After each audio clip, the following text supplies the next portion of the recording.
मैं जब चुनाव में आया था और आज में दिन रात का अंतर देखा, और इस बजट के आने के बाद जब आपके इंडस्ट्री एसोसिएशन के लोग मेरे पास आए थे तो मैंने कहा था कि अपने क्षेत्र में इंडस्ट्री के विकास के लिए, स्किल के विकास के लिए और इलाके के विकास के लिए मैं लगातार आपसे डायलॉग करता रहूंगा और निश्चित रूप से हम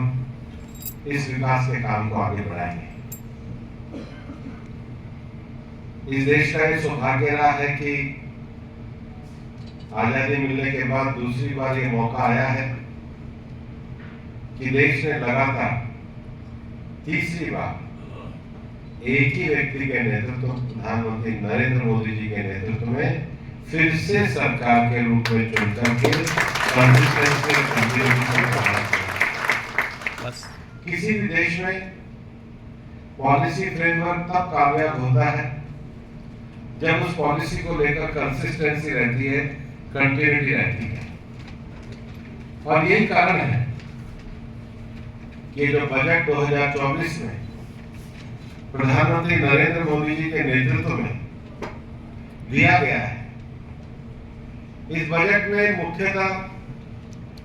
9 पैरामीटर्स को छुआ गया है। पिछले 10 सालों में प्रधानमंत्री जी के नेतृत्व में गरीब कल्याणकारी योजनाएं बहुत सफलता के साथ चली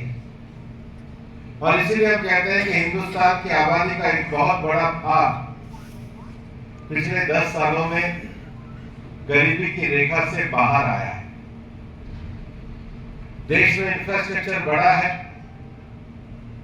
और इसलिए इस बजट में जो सबसे पहली बात हुई है वो एग्रीकल्चर सेक्टर के डेवलपमेंट की हुई है। दूसरा, अब चूंकि इंफ्रास्ट्रक्चर काफी बड़ा है इसलिए एम्प्लॉयमेंट को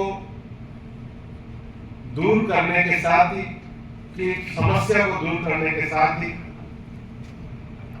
एम्प्लॉयमेंट के लिए जो स्किल डेवलपमेंट चाहिए उसका इस बजट में जोर दिया है। मैं कई बार इंडस्ट्रियल एसोसिएशन के लोगों से यहां भी बात करता था और देश में भी लेबर मिनिस्टर के नाते मेरा एक बड़ा अनुभव रहा है। अभी मैं डीएम से, मैडम से जब बात कर रहा था तो मैं यही कह रहा था कि जो सबसे बड़ी समस्या रहती है वो एम्प्लॉयबिलिटी गैप की है। एम्प्लॉयमेंट तो देना चाहते हैं लेकिन उसका जो स्किल और जो वो एम्प्लॉयमेंट की जो जनरेशन है उसके बीच में गैप रहता है। और ऐसा नहीं है कि इंडस्ट्रिया बाहर के लोगों को ही पसंद करती है। ट्रांसपोर्ट आता है तो लोकल लोग आते हैं, कॉन्ट्रैक्टर आता है तो लोकल लोग आते हैं, कंस्ट्रक्शन आता है तो लोकल लोग आते हैं,